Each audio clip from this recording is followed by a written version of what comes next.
¿Qué es? ¿Cuál es el equilibrio, Manuel? Empezando con es que es talento, hay talento, esfuerzo, dedicación, pero también creatividad. O sea, oye, el jugador, jala, ¿cómo se prepara? ¿Cómo se prepara? ¿Y por qué falló? ¿Por qué falló penaltis? Sí, sí, pero ¿por qué falla? No. Y antes, ¿Cómo te preparabas tú, Manuel? A Maradona, ver. Hugo, pues sí, pero es que, A ver, acaba de salir este video, Manuel, de cómo se preparaban en el 86 sí. Era en la Marquesa. La Malinche. En la Malinche. Salió ese. Y salió ese video y me llamó mucho la atención, la manera no era en la que era. Ese no era un entrenamiento fuerte. ¿Cómo era? No, es un entrenamiento normal, como hacía el Real Madrid, como hacía el Barcelona en esa época, pero era un trabajo físico fuerte. Un trabajo que te mantenía en una buena preparación física, en que no te lastimabas. Todo dependía de la capacidad y la musculatura de cada jugador. ¿Y tenían un buen preparador físico en aquel entonces? Tenemos, por ejemplo, Edmundo Poczebowski, era un preparador polaco que tenía pues, un trabajo europeo y que vino y lo metió a Pumas. Y ¿sabes en qué se ve? En las pocas lesiones que tiene el jugador. ¿Por qué? Porque estiras bien, porque haces un trabajo medido. O sea, no trabajar 5 horas te hace mejor jugador, sino la calidad de los ejercicios, la calidad también del descanso. Antes era descanso. Hoy te pueden meter a una máquina, hoy te pueden hacer una serie de cosas médicas, y lo vimos tan sencillo en las películas de las que nos motivaban, Rocky, y veías un ruso que se iba y lo preparaban y perdió. Y dicen, jalan, mira cómo entrena, falla, ha fallado. Y los buenos jugadores siempre salen adelante. ¿Por qué? Por la capacidad del trabajo, claro, o sea, no es casualidad. Como me dicen, no, es que esa chilena, no, yo la trabajé desde niño. Y salió y tuvo la oportunidad de un momento, de un mundial, de un segundo de claridad de Javier Aguirre, que me da un pase, una pared acá arriba y me la puso perfecta para y yo digo, un tenis balón, porque eso los hacía antes de un partido. Y lo hiciste 1000 veces antes. Sí, entonces yo digo, yo hice una jugada de tenis balón. Oye, y me salió perfecta. A eso sí, me salió perfecta. Pero hoy hemos visto el trabajo de la selección y vemos cómo están en las máquinas hiperbáricas, las máquinas que los miden. Dormir a tanta temperatura. Hoy se ponen unas, no sé qué sea, para medirlos. ¿Y por qué no la paran bien? ¿Y por qué no hacen un control orientado bien para meter? ¿Y por qué no rematan bien? ¿Y por qué no salen más rápido? O sea, puedes decir del portero, puedes hablar del defensa, puedes hablar del delantero, del medio, que tiene la capacidad de... Porque juegas contra un rival que te aprieta y tienes que ser inteligente para jugar al fútbol. Fíjate que, a ver, yo tuve en la preparatoria y en la universidad, jugué, digamos, en la universidad en la que estudié, a un compañero que era el que más destacaba de todos. Y con el paso de los años nos dimos cuenta que le fue bien, que llegó a primera división, que, vaya, cuando jugaba con nosotros era un tipo que íbamos perdiendo 3-0, entraba él y ganábamos 4-3, y era un tipo... Pues sí, tenía talento. Pero llegó a primera y llegó a ser un jugador, pues digamos, normal. No fue no fue ese seleccionado que nos llevó a la final, no. Claro. Y de pronto digo, caray, los que llegan son todos muy buenos. ¿Cómo es destacar ahí? Es que ahorita estás mencionando algo bien importante. Nosotros empezamos desde chavos y empezamos a ver jóvenes con talento, y son los filtros, porque después dejas a tus amigos de la cuadra, dejas a tus amigos del pueblo, dejas a tus amigos que jugaban contigo, pues porque ya hay otro nivel. Y dices, los dos que aguantaron y los vieron con condiciones, estuvieron contigo. Pero después viene otro nivel, otro filtro, otro nivel. Y entonces dices, hasta aquí.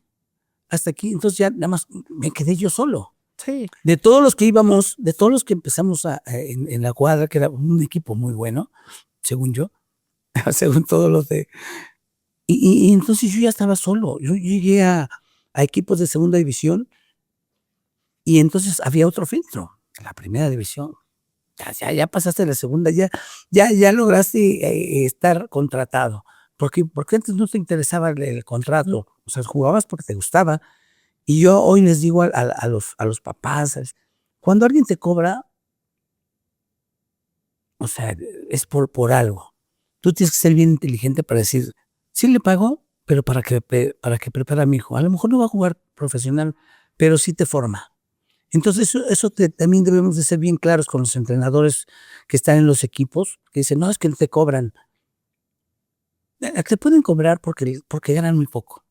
Porque el equipo les... pero en realidad es una preparación lo que... Yo prefiero a lo mejor pagar algo porque esté en un equipo que lo enseñe a disciplinarse, que lo enseñe a tener buenos hábitos, que lo enseñe a tener una convivencia con un grupo que tengas que enfrentar, aunque no vaya a ser profesional. Porque hoy te dicen, es que me cobra. Pues valóralo, porque digo, tampoco es para que te quite toda tu quincena, o sea, sí, no, es para eso. Pero si el entrenador te dice, oye, pues le voy a cobrar, porque eso de que le voy a cobrar para que llegue o para que juegue en primera división, no es cierto. O sea, el entrenador no puede jugar con su trabajo. No puede meter un chavo que no tenga las condiciones, porque finalmente todos vamos por resultados. No le van a creer al no le van a creer y dinero. Digo, hemos tenido muchos casos de a veces papás, entrenadores que los meten a sus hijos y o sea, no es lo mismo. Por más alegría y tener un orgullo del hijo, pues, yo tengo 2 hijos que no eran buenos jugadores, pero no les daba. Y no por ser negrete vas a jugar bien. No, porque llegas a un filtro donde ya no puedes pasar. ¿Cómo han salido tanto? El nivel, y tú bien lo ves. De Pelé también, que lo intentó. Exactamente.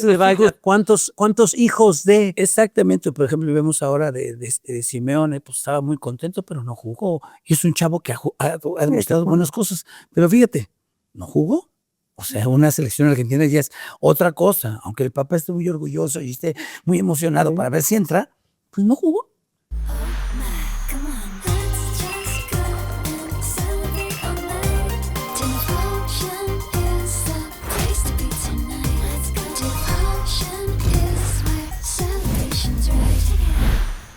Cuando ya estás en esa primera división, híjole, cuando te hablan y te dicen, Manuel, te hablaron para la selección, la primera convocatoria. Oye, no. ¿Cómo te avisaban? Oye, ¿cómo te avisaban? No, eso? No. Tú estás en primera división y te llega un telegrama. ¿Un telegrama? Te llega un telegrama donde decía, te tienes que presentar en tal lugar. Un telegrama, fíjate nada más. Porque digo, qué emocionante, y deberíamos de tener guardado un telegrama. Déjame ver si encuentro. Tu primera convocatoria a la selección te llegó por un telegrama. Un telegrama. Y fue de la selección juvenil. Porque era selección juvenil. Cuando llegué a Pumas, ya jugué, empecé en 79. Y ¿cómo fue? Y ahí ¿Quién te dijo llegó un telegrama? ¿Cómo fue? Fíjate, no sé si en mi casa todavía aquí en la Ciudad de México, porque yo ya estaba aquí. No sé si llegó a mi casa o si me lo dieron en el club. Pero me dice, te llegó esto. Y lo abres y dices, está usted convocado, se presenta tal. Y seleccionaron nacional. Juvenil, porque ya después el mayor. Eso es un proceso. Sí, pero ya sabes, porque finalmente teníamos al entrenador. El entrenador era Bora, el técnico de la selección era Bora, entonces ya más o menos sabía si te iba a llamar, porque pues, por el ¿Cómo no rumor, guardar por el rumor, programa? pero creo que sí tengo uno, voy a checarlo, porque digo, fíjate, son unas joyas, No, unas imagínate. joyas porque imagínate la alegría de tu chavo, una selección, llámese selección juvenil, pero de que recibes el telegrama, ¿no? ¿Quién me lo mandó? Y si llegaba a decir, está usted seleccionado, usted, favor de presentarse. ¡Qué Favor de presentarse en el centro de capacitación a las 10 horas con tal. Y decía, uy, va. Entonces, Oye, esa era la convocatoria. y hablando de eso, llegas a la primera, llegas a la selección en un nivel en el cual, perdón, todos son buenos. Todos son buenos. Todos. Así Tú ves a un portero y dices, qué buen portero. Los defensas, los medios, los ves entrenar y dices, qué jugadores de primera están en esta selección tal. Y de pronto, y es hacia donde voy, llega la oportunidad de estar en una misma cancha con un tipo que tiene 2 piernas, que tiene 2 manos, que tiene 2 brazos, una cabeza, igual, y es Maradona. ¿Cómo, güey? ¿Cómo era tener a él en la cancha? ¿Por qué podía ser solo él una leyenda del fútbol? Fíjate que lo tuvimos muchos partidos. Tuvimos la oportunidad de jugar contra el Napoli, con la selección argentina, con Maradona. Pues sí, definitivamente que para los defensas era difícil, porque era un jugador muy fuerte, muy hábil, muy rápido. Sí, hay que reconocer que las condiciones de la técnica que tenía también eran buenas. Por eso se hacen las estrellas, ¿no? Y nosotros como rivales, pues le tenemos que decir al que lo iba a marcar, por ejemplo, o al contención, o si estuviéramos en la selección, Miguel España o Carlitos Muñoz, que eran los que contendían. Entonces decirle, hay que tener cuidado, hay que estar cerca de él, no hay que dejarlo que se encarrere, porque ya cuando Porque no lo parabas. no, ya cuando va encarregado no sabes para dónde va a salir. Y sí es distinto el juego con una bestia como. No, definitivamente que sí tienes que tener otro tipo de cuidado, otro tipo de expectativa ante un partido contra él. Pues sí, porque son de los que no sabes qué vas a hacer. O Y sea, lo ves en aquel entonces como un par, digamos, Sí. como uno más, es con el que me voy a enfrentar. sí, claro. Y nadie se achique. No, por supuesto, ¿no? Y todos estábamos muy atentos, o sea, todos tuvimos la oportunidad de que llegara por nuestro lado y inclusive yo lo marcaba también. Digo, si yo lo tengo cerca, pues yo voy a marcarlo y voy a tratar de pararlo, de quitarle el balón o de hacer anticiparme a la jugada, o sea, yo pensar un poquito más que él.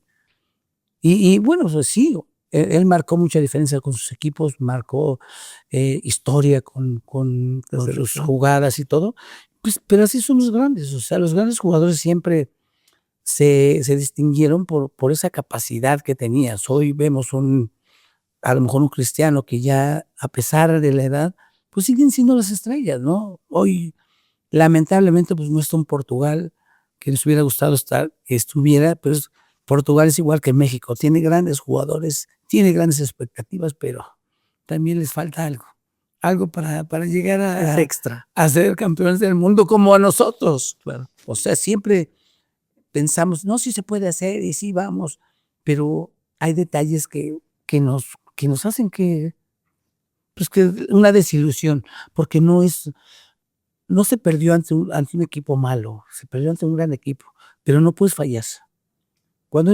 Son partidos en donde no puede haber una. Cuando quieres ser campeón del mundo y cuando eres campeón en la liga, porque finalmente es muy importante el campeonato mundial, pero también un campeonato de liga, y te das cuenta de el que falla menos, el que está más concentrado, el que está más unido, es el que gana y es el que queda en la historia. Entonces, si quieres ser campeón del mundo, no puedes fallar, no podemos fallar y todos tenemos que estar al 100. Sí. Y podemos hablar, nos regresamos a la historia del 86, del retro, del 90, del 94, de todo, y siempre hay algo, siempre ha habido una expectativa emocionante, porque el fútbol es emocionante. Y siempre estamos, ahora sí vamos a ser campeones.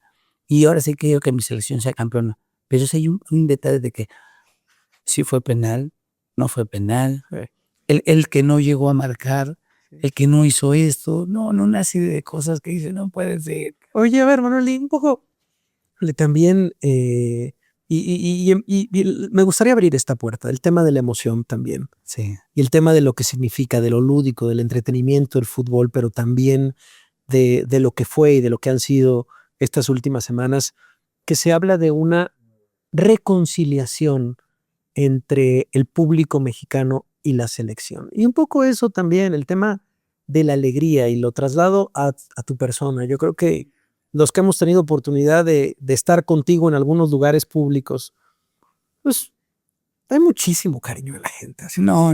y se detienen. Tuvimos contigo. unos días agradables, unos días de diario fútbol. Que si hubiera todos los días fútbol, todos iban a salir de su trabajo alegres, contentos. La unión del pueblo mexicano fue impresionante. A pesar de no ser el Mundial de México total, los partidos fueron deseados. Sí. El estadio estar en un estadio es emocionante, es una experiencia para los que estuvieron ahí, para mucha gente en la televisión. O sea, fueron días de mucha unidad entre los mexicanos. Pero ¿cómo se vive en eso en primera persona, el cariño de la gente? No, es impresionante hoy los medios, también agradezco a los medios porque hacen que los niños vean el gol en el instante y creen que fue el partido pasado o fue el mundial pasado y tiene 40 años ese gol. Entonces a mí me emocionaba mucho porque yo tenía un grupo de niños que su papá le pasó el gol y estaban emocionadísimos, ¿no? Negrete, qué bonito gol, ya vimos tu gol. Y creen que fue hace un año o el día pasado, le digo, no. Pero la emoción de los niños y de los papás. Hoy, imagínate el papá a 40 años. Dice, no, yo tenía la misma edad que mi hijo. Casi todos eran cincuentones, tenían 10 años. Entonces le digo, no, pues es muy emocionante. O sea, estaba más emocionado el papá por verme que el hijo. Y el hijo decía, pues, ¿quién es? Y decía, hijo, mira nada más, este es el del gol. Y no, emocionado porque él tenía la misma edad. Y hoy, entre la emoción del papá y la emoción del niño o del joven, pues la verdad es muy bonito, muy bonito. Y entonces yo me voy a cuando yo viví el Mundial de 70. Ese 10 años, tenía 11 años, y me acuerdo de todos, me acuerdo de lo que pasó. A pesar de no haber ido al estadio, el estadio era en la televisión, sí, o sea, era la emoción de esos... Y de una 32 pulgadas. De una televisión para todos los vecinos. Sí, no. O sea, de eso de que te reunía. Era el mundial de todos. Hoy habla de la gente y dice, no, es que no vamos a ir al estadio. Uy, disfrútenlo en la televisión. Sí, tampoco es para decir, hoy, los que puedan que vayan. Yo viví el 70 como si hubiera estado con Pelé, fíjate. Sí, como si hubiera estado ahí en la banca. Hubiera estado en la banca, sí, como está.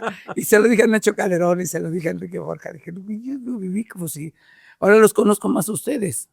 Sí. O sea, no, la verdad que me daba mucho gusto estar en el estadio conviviendo con la gente, en cualquier lado, ¿eh? Ahora hablo del estadio, pero en cualquier lugar, porque se acerca el Mundial y afortunadamente para mí viene el recuerdo del 86 y vienen las jugadas del 86 y los jovencitos y los niños se quedan con la idea de ese gol, de ese recuerdo del 86. Ha pasado 40 años y yo lo seguía disfrutando y la gente lo seguía disfrutando. Y fotos y más fotos. Fui al estadio. ¿Fuiste al estadio? Fui al estadio y entonces Reyes se avienta una chilena muy, muy fea. Y entonces toda la gente que estaba a mi lado, ¡Negrete, mira qué bien! No, pues qué bueno que le hubiera pegado en una jugada de Reyes. Pero, y en las jugadas así que pasan en el estadio, cuando haya una chilena, siempre se acuerdan de mí, afortunadamente. Me acuerdo del gol de Richardson. Sí. En un también, sí, golazo. Ya te ganó, dije, eso fue bueno. Fue bueno, pero todavía no. Pero no se compara. El gol de Jiménez contra Panamá. También. El de la chilena que nos dio la calificación. Yo estaba en el estadio y yo iba saliendo, imagínate, Pues estaba lleno el estadio, por supuesto. Me dijeron, no, sí, ya te ganaron. Le dije, no, espérate. Somos la Panamá. A ver, no, y fue y una otra cosa, calificación. y es cierto lo que dices, ¿no?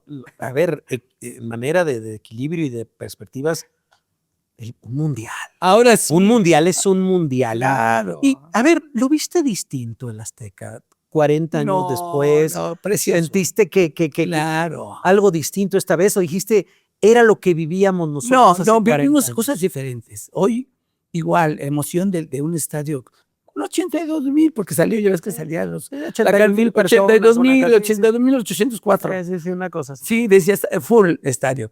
Pero la emoción del estadio siempre va a ser. O sea, hoy lo disfruté en el 86, decía, sí, estuvo muy bonito. Nosotros tuvimos a lo mejor 30,000 más, 110,000, que era súper emocionante. El himno nacional, que es uno de los momentos que te hace ser más mexicano. ¿Se cantaba igual? Uf, yo creo que sí. Y sobre todo lo que nos pasó a nosotros cuando estábamos en el estadio, que se va el sonido. O sea, no necesitamos la emoción de la música, porque también eso es emocionante. Hoy vivimos el himno nacional y a mí me sorprendió mucho porque en el último partido me tocó estar dando la moneda al árbitro y yo iba ahí rumbo al árbitro y voy caminando y estaba pasando cuando empieza el himno exactamente por donde estaba el técnico de Inglaterra. No sabes la emoción y se emocionó y le dijo a su no sé, a la auxiliar o a alguien que era un momento único. O sea, eso yo lo percibí. Eso lo escuchaste y lo viste. No, eso lo O vi. sea, la impresión me lo dijeron del director técnico de Inglaterra. Iba yo pasando cuando empieza el himno, porque iba a llegar y empieza el y empieza el himno de todos los mexicanos, 82, y le hace así el técnico como diciendo, ¿qué pasó? Y dice, o sea, esto es México, esto es lo que vamos a vivir. Y te emociona esa actitud de técnico, porque es emoción, o sea, no ayuda. No hay otra palabra que le ves la cara y la sorpresa que tuvo ante un público que canta el himno así como lo cantaron. Y entonces me acuerdo del 86 porque también, imagínate 110,000 personas cantando el himno sin música. No necesitamos música porque la música la traíamos por dentro. Y el fútbol también. Sí, igual. Oye, y un poco también, vaya, lo que nos ha dejado también en esta reconciliación también, pues bueno, ha sido la figura de un, hay que decirlo, niño de 17 años, el famoso Gilberto Mora, del cual desde antes ya decíamos, pues bueno, oye, un tipo que debuta a los 15 años, pues de eso, algo tiene que tener. Pero sí, o sea, algo tiene que tener. Yo lo que les digo a los técnicos, porque yo platiqué con Mora, ahora que estuvimos antes, y le dije, hijo, sigue jugando. ¿Cuándo lo viste? ¿Y cómo lo viste? Nos fuimos un grupo de mundialistas a la concentración, estuvimos platicando nuestras experiencias cada uno, cada quien dijo lo que viví en el 86, lo que les espera, porque también es la vivencia que nosotros tuvimos, fue súper emocionante, igual que la tuvieron ellos. Y platiqué con él porque es un chavito que juega bien, y le digo, lo único que estás haciendo, le digo, no te la creas, lo único que estás haciendo, estás pensando, porque eso es lo que sabes hacer, pensando mejor y más rápido que todos. Eso es. Juega de primera, o sea, y también yo le decía a mucha gente, si hubiera la oportunidad de los técnicos y se la jugaran con chavitos de 15, 16 años, yo creo que saldría muchos Moras, pero no te la dan, y yo te lo digo por experiencia, porque yo estaba en Cruz Azul, yo debuté de 17 años en el segunda división, y luego me decía Cruz Azul y no me hacían caso, y no me hicieron caso porque estaba chavo. No, porque está chavo. O sea, yo no le veo la forma de que si juegas bien, te digan, no, pues está chavo, y entonces cuando ya tienes 21, 22, entonces te voy a meter, porque ya no estás tan chavo. O sea, esa forma de pensar del entrenador, que me da gusto si fue Osorio, que lo haya metido, porque no necesitas, y yo luego estaba yo en la selección de 21 años, en la selección mayor, y le dije a Miguel, yo estaba espantado, porque dije, oye, Miguel, Y me dijo, ¿sabes qué? Gana la experiencia. O sea, no necesitas tener 30 años para ser seleccionado. Digo, ya voy a estar con todos los que veían la tele. ¿Y? ¿Y cómo fue el reencontrarte con Aguirre ahí en ese momento? No, ¿Verdad? emocionante porque Sí. ya había platicado con él. No, y me encanta porque la vez pasada que nos vimos, le preguntaba como, oye, ¿y tienes el WhatsApp de Javier Aguirre? Y dice, ¿para qué quiero el WhatsApp de Javier Aguirre si de todos modos cuando nos vemos nos saludamos, nos abrazamos y nos encontramos, tal? Dice, ¿qué le voy a escribir por WhatsApp? Porque, Oye, o sea, no, me dio mucho gusto platicar con él. ¿cómo te fue con él? Muy bien, pues estuvo muy relajado. O sea, ya lo vi más Javier Aguirre. Y le dije, y todos los que estuvimos con él dijimos, quita esa pinche cara, porque sabes que eso se transmite. Yo creo que sí la preocupación, ¿no? Que tienes es normal. Yo creo que sí se está muchas veces pensando muchas cosas de la selección, pero también le digo, cuando estés ya en un partido, trata de ser tú. Porque transmites muchas cosas, güey, de que estás preocupado. Pues sí te hizo caso, ¿no? Con el fuck you, Gordon. Sí, en serio, yo creo que sí, porque estuvo más relajado en los partidos de la selección. Sí. Estuvo muy, muy tranquilo. ¿Lo viste bien? Lo vi bien. Después del Digo, Mundial. ya en ahorita ya va a ser otra cosa con la selección. También no esperemos que haya un cambio importantísimo, porque toda la gente dice, es que viene Rafa Márquez. Espéreme, Rafa Márquez no ha dirigido. Rafa Márquez está aprendiendo, Rafa Márquez estuvo con Javier Aguirre y necesita su tiempo, porque hoy dicen, ya vamos a ser campeones porque va a llegar, estamos preparando a Guardado. O sea, todavía no ha dirigido a nadie, todavía se tiene que preparar, porque, digo, a mí, yo me acuerdo bien, porque yo, cuando me retiro, soy director del deporte del estado de Guerrero, y me fui a preparar en alta gerencia deportiva, ahí en Cuba. El gobierno te mandaba como... o sea, necesitas un proceso, un tiempo de preparación. Y luego hice el curso de entrenador, fui director del centro de capacitación. O sea, no porque hayas jugado, ya vas a tener la varita. Porque hoy la gente dice, no, pues ya llega Rafa Márquez porque estuvo en Barcelona.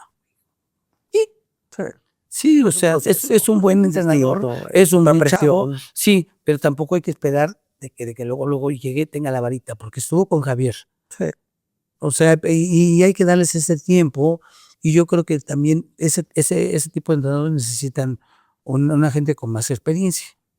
O sea, mi punto de vista, y digo, para que no luego piensen, ya llegó Rafa y ya va. No, espérame. No, y también, y habría que recordar a la gente, dicen, no, bueno, pues es que nos queda esperar 4 años. También hay que apoyar al femenil. Que No, empiece en noviembre, diciembre, y el siguiente año hay Mundial Femenil en Río de Janeiro. Sí. También cómo ha crecido también el No, fútbol. las mujeres, felicidades, porque hoy han crecido bastante.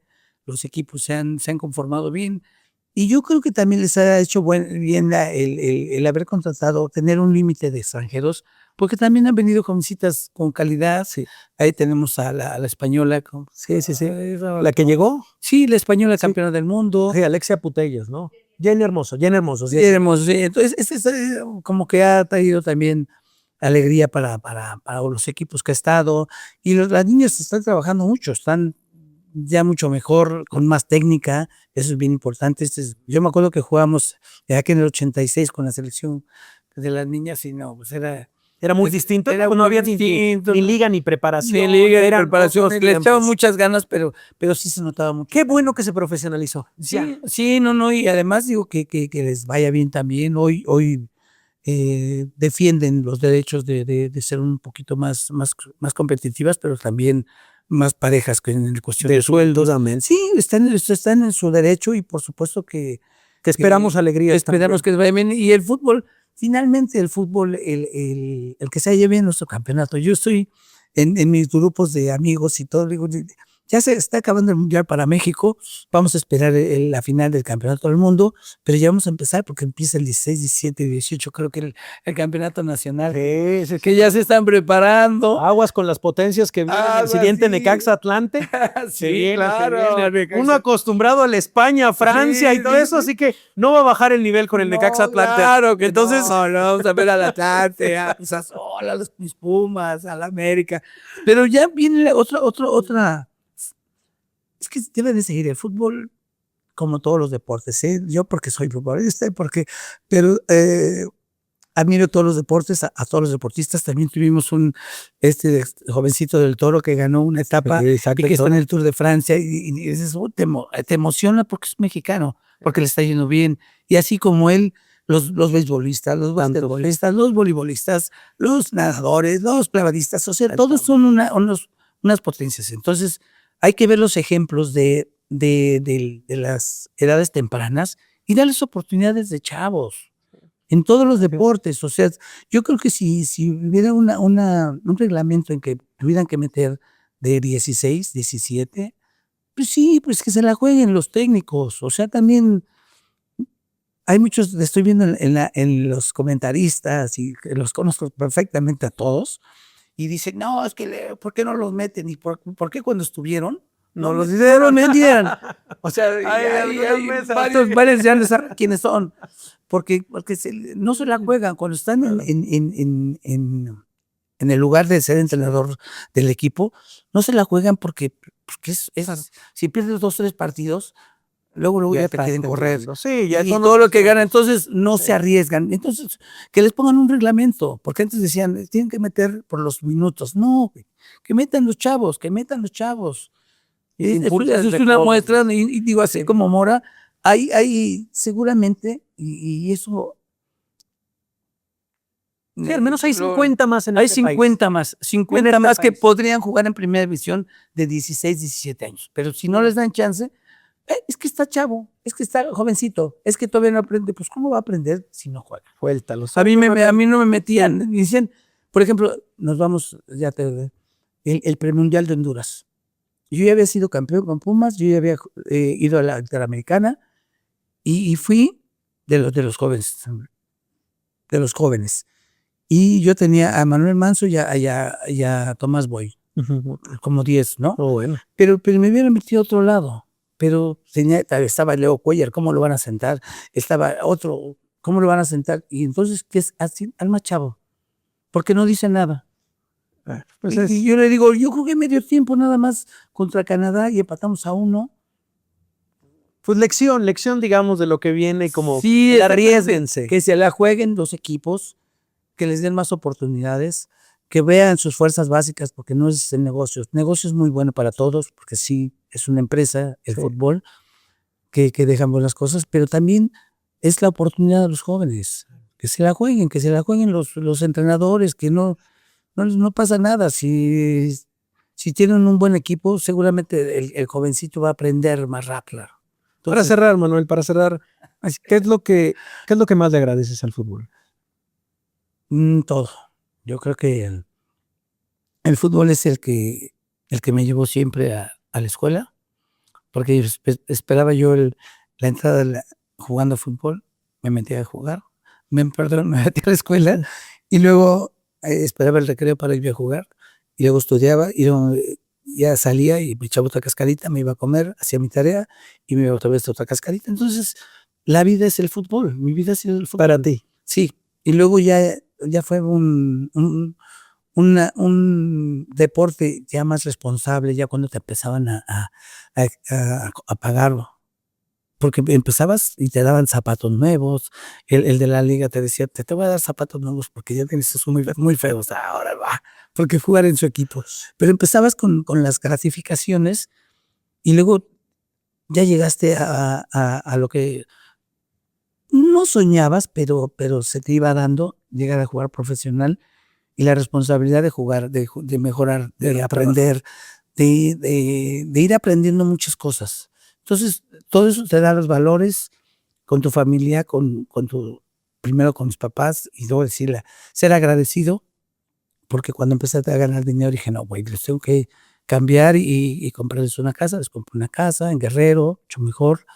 Y luego dije, no, pues ya ahora mis hijos, porque ya entras a otra etapa y primero la educación, ¿no? La educación de ellos, pero la tranquilidad de la familia. Y entonces, por eso le debo mucho todo al fútbol. Y sigo metido en el fútbol. Me encanta el fútbol. Me acuerdo porque íbamos a comprar unas cosas en el Estadio Azteca y de pronto dije, no, fíjate que sí lo voy a comprar. porque me gusta el fútbol. Vale, dice mi mujer, ¿de veras? ¿Y qué compraste? Todo vive en Palco. Hace 30 años. Pero sigues viviendo de la emoción. Y yo voy a, lo que tú decías, yo voy a los juegos de las niñas, voy al juego que es de los barrios, no importa. Yo voy porque voy a ver fútbol, la final, sobre todo son finales. Pero la emoción de estar en un estadio, de disfrutar el calentamiento, la salida, el calentamiento de los porteros, la emoción, todo, de la salida de los de cualquier árbitros. nivel. Sí, de todo. O sea, ya ven, Bueno. y lo que dices del fútbol, pues me sigue impulsando para muchas cosas. O sea, siempre he dicho para estar contento y para vivir y para tener a mi familia a gusto, porque todos les encanta el fútbol, porque desde chiquitos siempre estuvieron en el fútbol, íbamos, los dejábamos ahí y la emoción de un gol se despertaban ahí. Dale. Bueno, no, de verdad, muchísimas gracias por esta conversación. Qué gusto Y por explorar otros temas también. Y no fue nada así tan formal, ni nos presentamos. No necesitas presentación. De verdad no necesitas presentación. 8 personas de la Evacuo necesitábamos una conversación así, desde adentro, desde la emoción, pero también desde una voz como la de Manuel Negrete.